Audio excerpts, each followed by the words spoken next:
মিথ্যাবাদী হওয়ার জন্য শুধু একটি কাজই যথেষ্ট, সেটি হচ্ছে পিয়ার হাবিব মুহাম্মদ রাসূলুল্লাহ সাল্লাল্লাহু আলাইহি ওয়াসাল্লাম বলেছেন, কাফা বিল মারই কাযিবান আন ইউহাদ্দিসা বিকুল্লি মা সামিআ, যাহা শুনে তাহাই প্রচার প্রসার করা, এটাই মিথ্যাবাদী হওয়ার জন্য যথেষ্ট।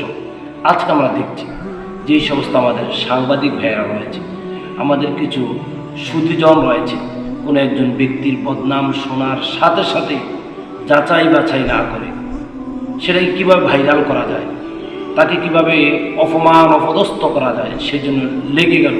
আল্লাহর হাবিব মুহাম্মদ রাসূলুল্লাহ সাল্লাল্লাহু আলাইহি ওয়াসাল্লাম বলেছেন, তুমি যাচাই বাছাই করলে না, এটা সঠিক নাকি ভুল সেটা তুমি গবেষণা করলে না, তুমি সেটা প্রচার করে দিলা। মিথ্যাবাদী হওয়ার জন্য এতটুকুই কাজ যথেষ্ট। আর যে ব্যক্তি মিথ্যাবাদী হবে, যে ব্যক্তি মিথ্যার উপরে অটল এবং অবিচল থাকবে, সে তো অবশ্যই জাহান্নামে যাবে।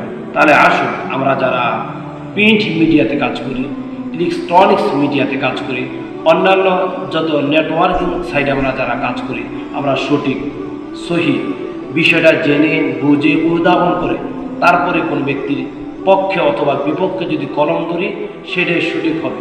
আর যদি জেনে বুঝে যদি কলম যদি না ধরি, যাচাই কিংবা বাছাই করে যদি কলম না ধরি, তার মিথ্যাবাদী হওয়ার জন্য এতটুকুই যথেষ্ট হবে।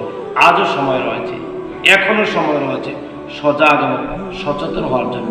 আসুন, আমরা কলমকে সঠিক এবং সুন্দর জায়গার জন্য আমরা কাজে লাগানোর চেষ্টা